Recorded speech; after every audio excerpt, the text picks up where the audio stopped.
Hello, everybody. You are listening to WECI 91.5 FM Richmond, Richmond's Public Radio. This is Becca again with my Retrospective Riot Grrrl show. Last week, in my first installment of my show, I introduced a basic explanation of what the Riot Grrrl movement was and what it came out of. I shared some bands and big faces of the movement and played you some cool music. I spoke of my motivations for the project, what attracts me to Riot Grrrl, such as the outward and confident activism that women performed, and the accessibility of the movement and how it is a young movement that created space for a personalized feminism for young women and their own concerns. I admit I was planning on making this episode dedicated to zines and different aspects of DIY, do-it-yourself, cultural activism. And I still plan on doing that. However, I did not realize how many directions my research would take me. And like any good student, I need to do some more organization before I have a direction for how I want to present my information. So today I'm going to do a bit of an introduction to zines, a little bit more history of the punk scenes that Riot Grrrl came out of, and read you some excerpts from zines, and play you some music, of course. So before I begin, I'm going to open up with a song by the band Heavens to Betsy, which is a band that began around the time of Bikini Kill and Bratmobile in 1991 in Olympia, Washington. The members were Corin Tucker, who later went on to be a member of Sleater Kinney, and Tracy Sawyer. So here's a song called Paralyzed. The lyrics of this song are cool. I feel like she's talking about the fact that she's mentioning this boy who was probably born male, and has been given more space to grow, more room to fly. And she says that she knows her privileges. She's a white woman, and she's like, I know my privileges, and I know I have them, but she says that if she had his, she would fly so effing high. So listen for that. So here it is, the song Paralyzed by Heavens to Betsy. Let's get it from the beginning here. And here we go.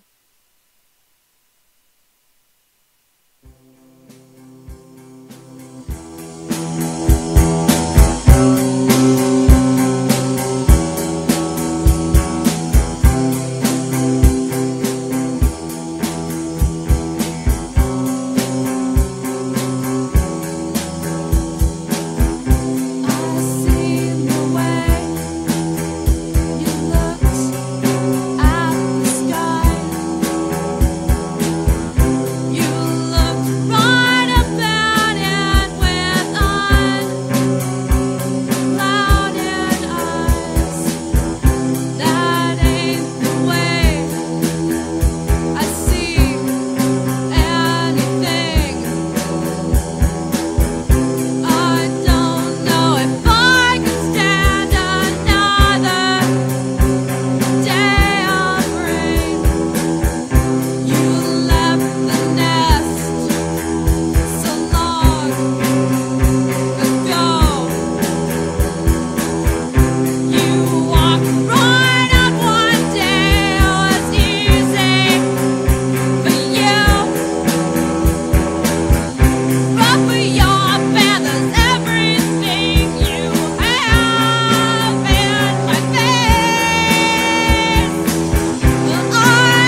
So that was Heavens to Betsy with the song Paralyzed.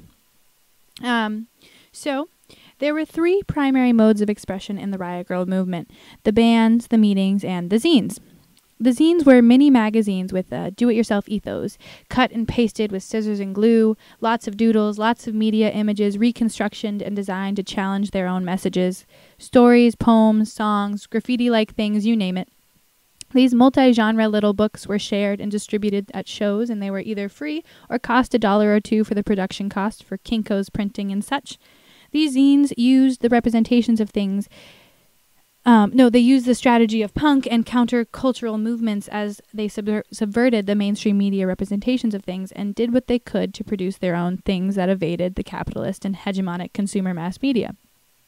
Through zines, young girls could create their own language, their own representations of themselves. They could create the common shared language that helped unify girls in the movement.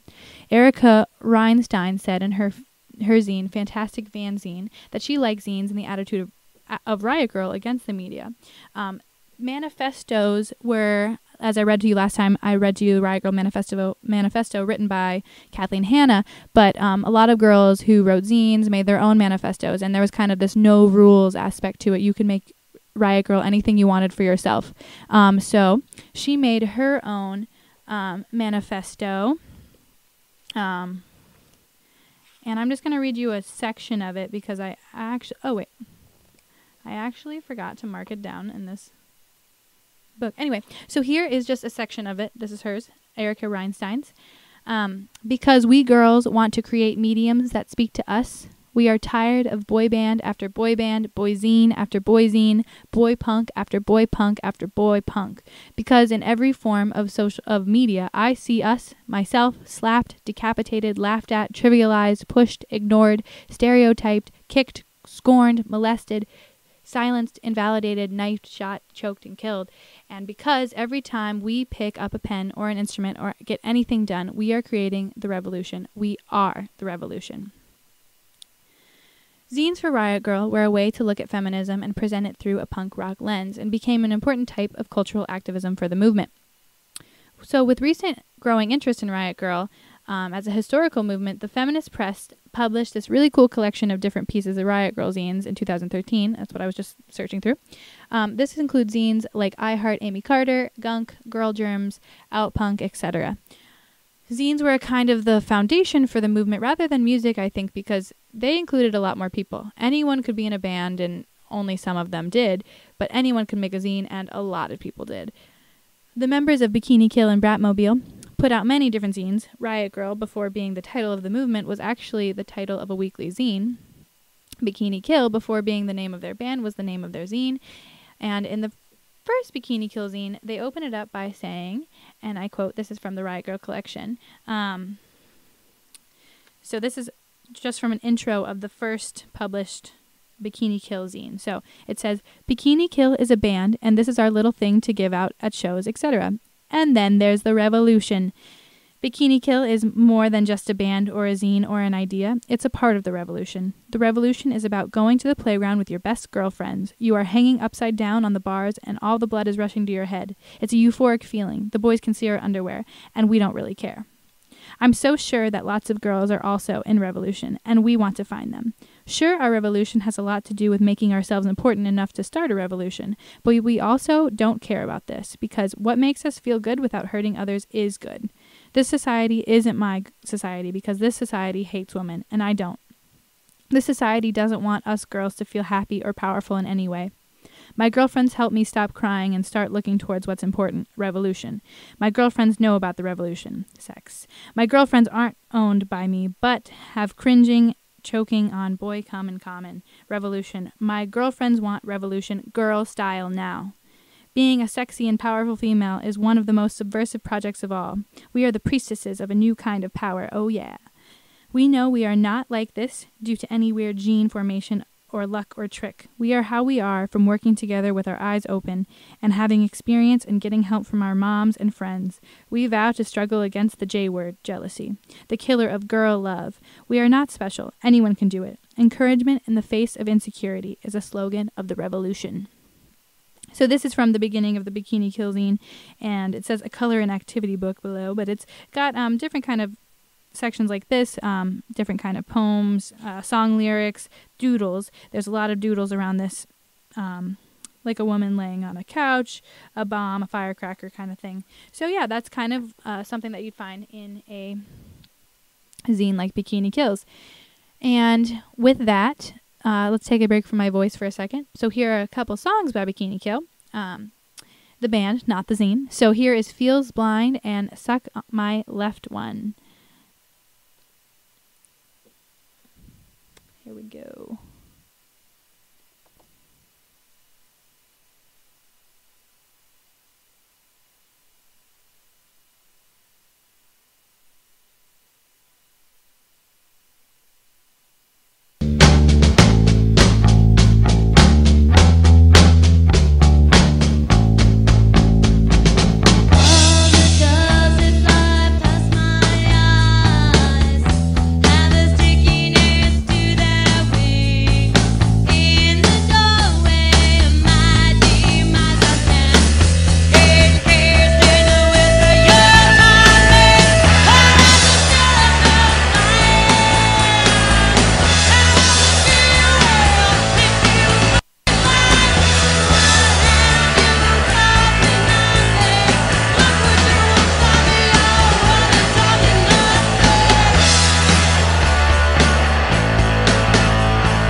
that song, Suck My Left One, has a lot of serious lyrics in it. It's talking about instances of sexual abuse, things like that. But that kind of shows what kind of stuff was being talked about in these lyrics, in the zines, what kind of things people were sharing. And this is like kind of shows the discussion that they felt they needed to be having at the time, which is important, I think. So another zine, Girl Germs, was created by Molly Newman and Allison Wolf of Bratmobile. And here's an example of something that would have been included in a zine. It shows a little bit of the variety. This is an excerpt from the 3rd issue of Girl Germs, and it's called When You Meet a Lesbian, Hints to the Heterosexual Woman. So it reads, "Do not run screaming from the room. This is rude. If you must back away, do so slowly and with discretion. Do not assume she is attracted to you. Do not assume she is not attracted to you. Do not assume you are not attracted to her. Do not expect her to be as excited about meeting a heterosexual as you may be about meeting a lesbian. She was probably raised with them. Do not immediately start talking about your boyfriend or husband in order to make it clear that you are straight. She probably already knows. Do not tell her that it is sexist to prefer women, that people are people, that she should be able to love everyone. Do not tell her that men are as oppressed by sexism as women, and women should help men fight their oppression. These are common fallacies and should be treated as such. Do not ask her how she got this way. Instead, ask yourself, how did you get that way? Do not assume that she is dying to talk about being a lesbian. Do not expect her to refrain from talking about being a lesbian. Do not trivialize her experience by assuming it is a bedroom issue only. She is a lesbian 24 hours a day. Do not assume that because she is a lesbian, she wants to be treated like a man. Do not assume that her heart will leap with joy if you touch her arm. Condescendingly, flirtatiously, power-testingly, it makes her angry. If you are tempted to tell her she is taking the easy way out, think about that. ... At the bottom, they pay homage to Queer Nation, which was a kind of a countercultural group in the 80s that did different kind of performance art and just kind of grassroots activism. I hope to talk about different groups like that, such as Guerrilla Girls and stuff like that, that kind of focused on art activism and this cultural activism that I was speaking about in another show. So I think that's pretty cool.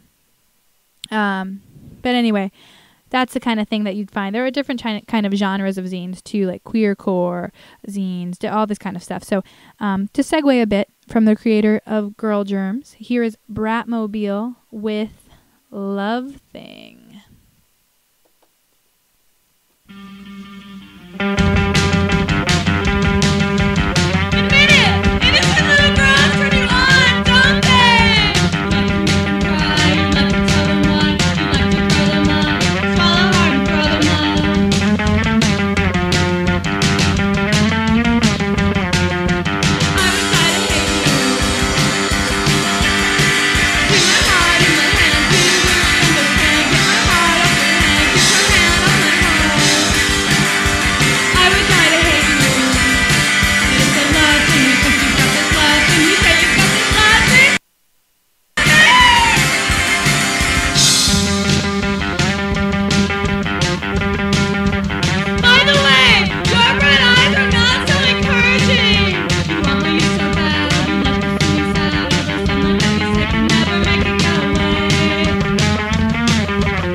So that was Love Thing by Bratmobile. I still think they're one of my favorite sounds. I love Allison Wolf's voice. I just think it's kind of a really good sound to it. So here is a little more history of where Riot Grrrl came from, what it came out of. So the two main big punk scenes within the U.S., but punk can be traced back mostly beginning in the UK, but within the US, the biggest scenes were in the Pacific Northwest in cities like Olympia, Washington, where Bratmobile and Bikini Kill emerged along with other riot girls, and also Washington, D.C. These two scenes differed dramatically. The Olympia scene had an overall balanced presence of female and male musicians, kind of, and female musicians weren't necessarily an anomaly, like I was saying earlier in punk. Olympia also fostered this DIY ethic of countercultural production that I'm so interested in, and was implemented in different political and radical social movements throughout history. Especially in punk, this DIY method was key to producing your own products and representing yourself outside of the mainstream discourses. But Olympia really fostered this DIY tactic. Evergreen College is located in Olympia, Washington, and is known for being home to different alternative artists and music. Kathleen Hanna actually attended Evergreen and was an art student there. During her time, she worked on developing the style of art that she reflected in her work with the Zines. There was a big presence in Olympia's history of artistic outlets for women, such as different art collectives and music focused on the inclusion of women. Kathleen Hanna actually opened a women's art collective after having her college censor some of her work that she wanted to show, and she called that Rico Muse with a few other women, and they had bands perform there as well, so that's kind of how she got into the music aspect. Not the only way she got into the music aspect, but yeah, so they hosted different bands, they made money that way, and put their artwork there. So also, Olympia is the home of KAOS, I think it's probably supposed to say Chaos Radio, that was famous for the time for having the majority of the music be independent, and they had a woman-centered radio show. Calvin Johnson of the band Beat Happening worked with Chaos Radio and then began K Records, which focused on independent bands in Olympia and kept the music simple, spreading it through cassette tapes and vinyls, and didn't really have the inkling to grow as a company, just keep the music, keep the whole thing about the music and keeping it accessible.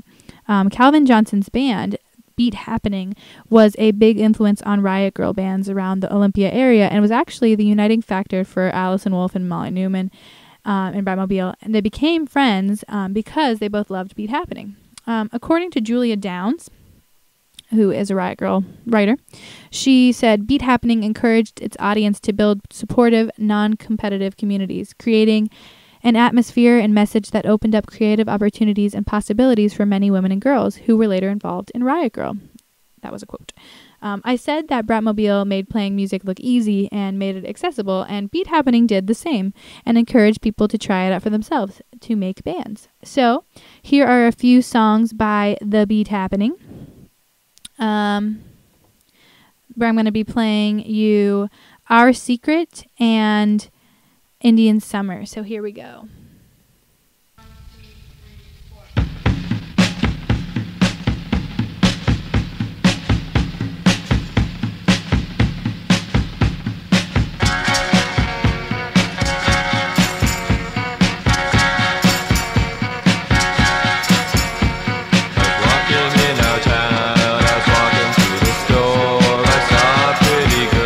She held open the door. I said I like you. She said that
at dinner with her family.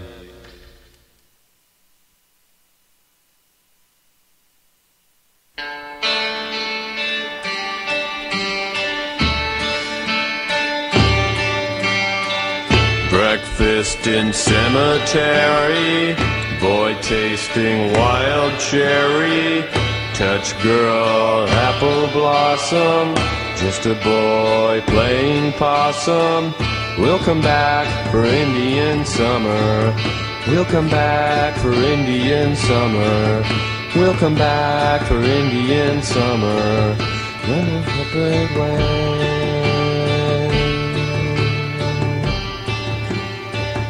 What is that cheerful sound? Rain falling on the ground. We'll wear a jolly crown. Buckle up, we're wayward bound. We'll come back for Indian summer. We'll come back for Indian summer. We'll come back for Indian summer, then go a separate way.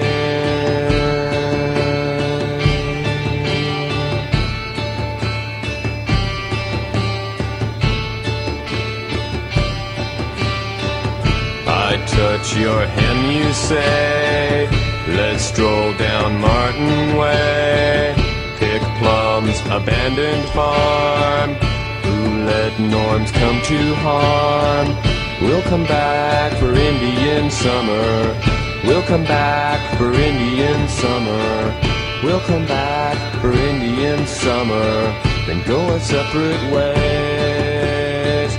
Cover me with rain, walk me down the lane, I'll drink from your drain. We will never change, no matter what they rain. We'll come back for Indian summer, we'll come back for Indian summer, we'll come back for Indian summer, and go our separate ways.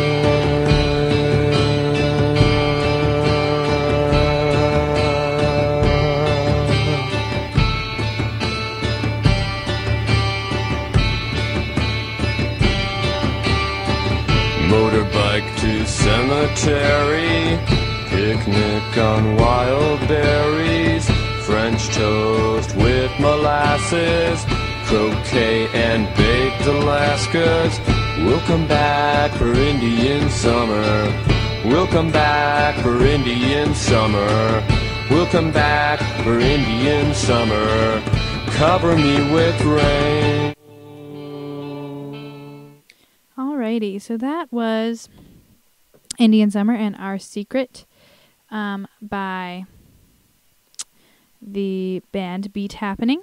Actually, one of my housemates loves the Beat Happening and was telling me to play them, and it actually worked out pretty nicely because they actually had a huge influence on the movement in Olympia. So that's pretty cool, I think. Anyway, the DC punk scene was quite different than the Olympia scene, and when Riot Grrrls went from Olympia to DC, the two primary places for the Riot Grrrl movement as well as punk, but when they moved there, the actual political motivations and the creation of Riot Grrrl as the movement began.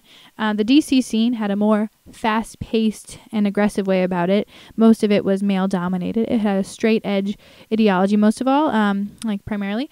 That means no alcohol, drugs, or sex, and it explicitly made room for boy-only spaces. They were mosh pits that were violent and often just no room for women in the movement. Despite a few all-women bands in the late 80s to come out of DC, the scene was primarily men, and it led to growing frustrations of punks that this form of punk was getting the most attention and didn't really represent a lot of different aspects of punk. This led to Revolution Summer in 1985, where people in the punk community came together and formed Positive Force House in DC as a youth-centered punk organization that acted as a space to empower young people to make social change, come together and do skill shares, organize themselves, and the space promoted a DIY activism that was a focus of punk. So, to take a music break, here is a cool song by a punk band from San Francisco called The Nuns. They formed in the 70s and played on and off until the early 2000s. Here's a song called Do You Want Me on My Knees? So this is the Nuns.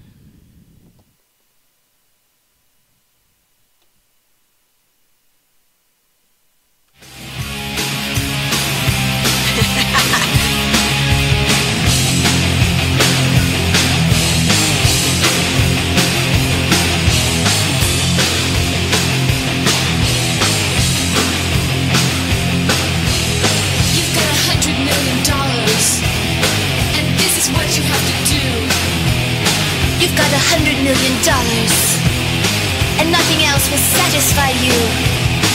Do you want me on my knees? Do you want me on my knees? Do you want me on my knees? And you say yes! Yes! A note to the Inquirer could put an end to all of this. I shared your body and your world, and all of its emptiness. Do you want me on my knees? Do you want me on my knees? Do you want me on my knees? And you say yes! Yes! You gave the world and lost your soul. We play the game, but someone else is in control. Do you want me on my knees? Do you want me on my knees? Do you want me on my knees? They all say yes! Yes! I am dehumanized. I have no identity. I guess it doesn't matter what you do to me. Do you want me on my knees? Do you want me on my knees? Do you want me on my knees? We all say yes! Yes! So!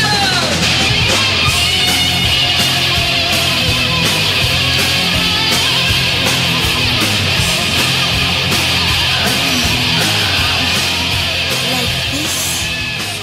Do you want me on my knees? Do you want me on my knees? Do you want me on my knees? And you say yes! Yes! Please. Do you want me on my knees?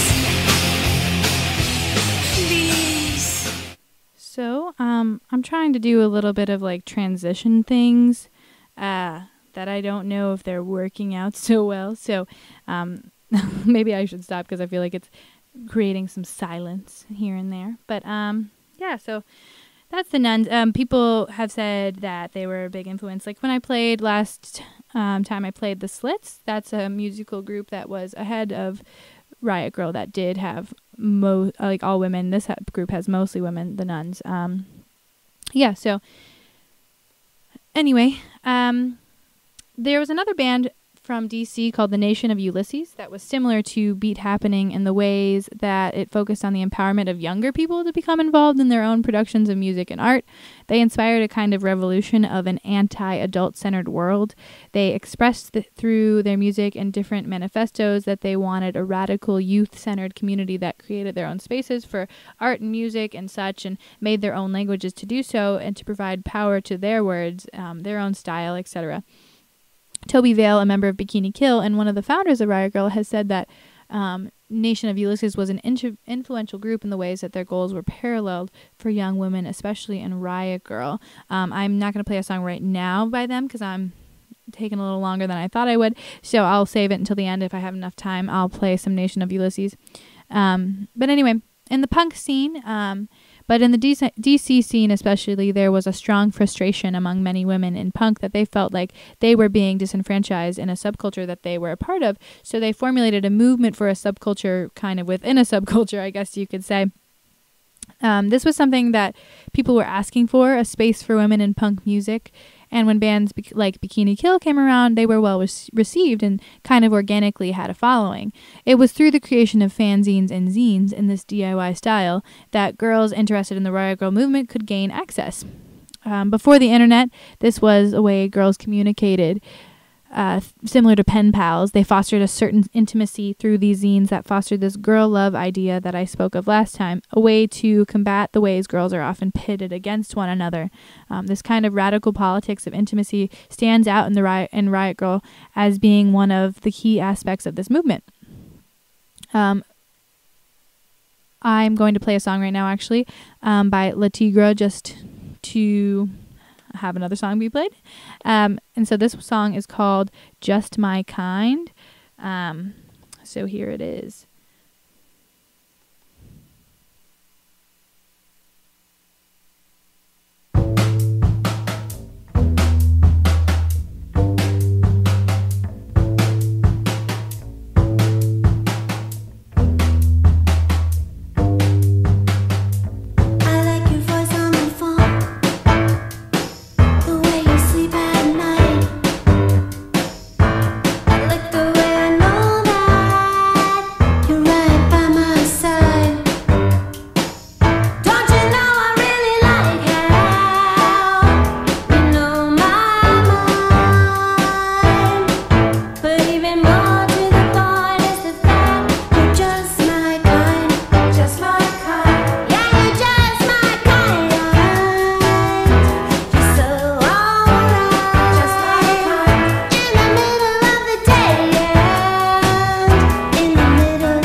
Just My Kind by La Tigre. Oh, no, it wasn't La Tigre. Just kidding. It was the Julie Ruin. Sorry. It was the Julie Ruin. My B. Both headed by Kathleen Hanna. That was my confusion. Anyway, you're still listening to WECI 91.5 FM, Richmond's Public Radio. To bring it back a little bit to my studies at Earlham, I found this interesting commentary on this girl love intimacy in Mimi T. Nguyen's work, Riot Grrrl, Race and Revival. She writes of the aesthetics of access that Riot Grrrl presents, and even I am captivated by that aesthetic. And she talks about the confounds of race and class that can potentially limit access of women who are invested in punk. In the article, she brings up Elizabeth Povinelli's work, The Empire of Love, which I read in Joanne Martin's Gender and Anthropological Perspectives class, which I thought was cool to see, something that I kind of know a little bit about. So Povinelli's text, which I can say is quite difficult to understand, portrays love as a liberalist ideal of self-actualization, which just perpetuates a liberal fantasy and supports colonial goals. So it's not really, it's like a fantasy that actually just like kind of perpetuates this liberal ideal that doesn't really fit the diaspora. And so it's a really hard text to read, but we read it in my class, and I thought that was interesting to bring something like that into this conversation of girl love and this intimacy that doesn't actually match with ideals and ways of people in the diaspora or people of different races and classes. And I think that's interesting, and I'll definitely get more into that once I organize my work, like I said.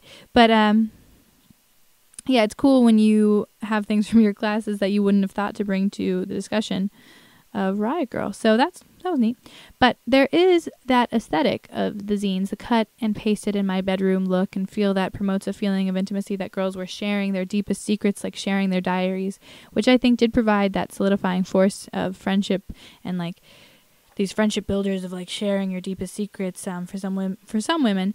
And when suggests that the dialogues of intimate violence in these zines also provides false promises of protection, and like throughout the music too. When uses Huggy Bear's anthem "Her Jazz" as an example of this kind of false promise of love and protection for some women. So I'm going to get into the punk scene and women in punk in the U.S. and the UK in like a comparison of hopefully in one of my upcoming shows. But for now, I'm just going to say that Huggy Bear is from the UK. It's a British punk scene, and I will get into their formation in more detail, but this is a song that Nguyen was speaking of called Her Jazz. So here's that song. Her Jazz. Let me find it.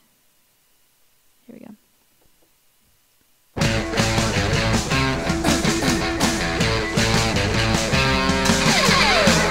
I watched us struck by lightning struck. You've been out driving me into your dick, guiding me. Boy, girl, revolutionaries, you and me. That's what you told me. So show me.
Okay, so I really need to look at the buttons when I press them because I didn't realize that it didn't light up last time, and I was speaking and it was not being heard. So when I ended that song by Huggy Bear called Her Jazz, I said that I really like the sound of Huggy Bear, and they had their own thing that wasn't quite like Riot Grrrl, but similar-esque. They called it Huggy Nation, and that was in the UK. And then the last band that I played was Mambo Taxi, and that song was called Velvet Youth.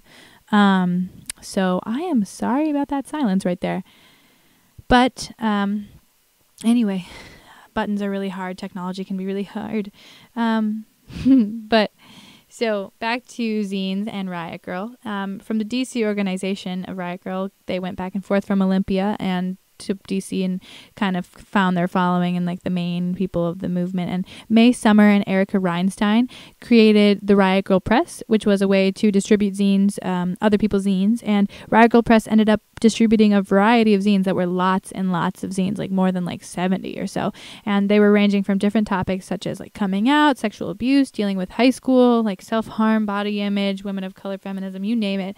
There were different genres of zine that came out of these, such as the queercore zine, such as Chainsaw Out Punk, to name a few. And with the introduction of the internet, there are cyber girl zines, that is girl spelled with GURL.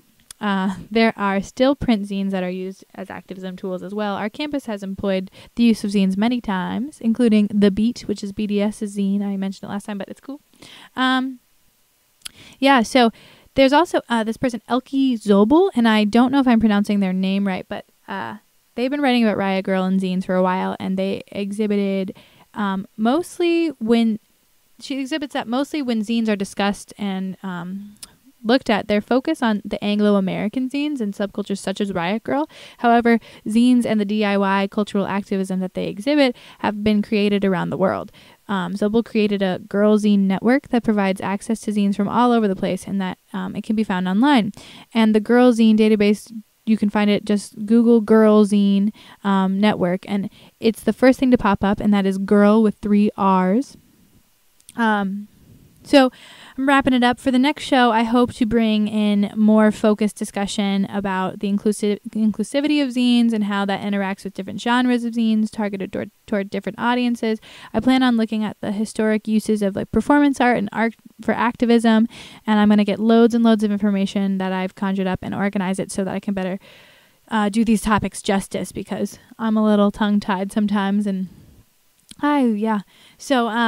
and now I'm messing up with all of my radio technology. So just to wrap it up, I'm going to play a song by Sleater Kinney.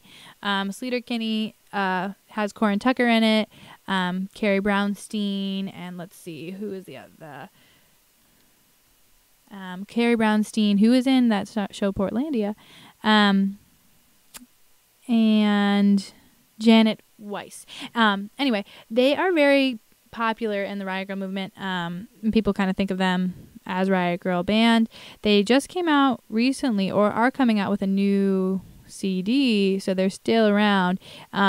But I'll play the song Jumpers for you to wrap it up, but I like this song. So here is Sleater Kinney. I will see you hopefully next week. It depends on if I'm on campus, but if not, I'll see you the week after that. But stay tuned. I'll be putting things on Facebook. Also, all of the things that I'm using, all my resources and everything, I'll be putting with my podcast too. So I'm going to play Sleater Kinney, Jumpers. So here you go.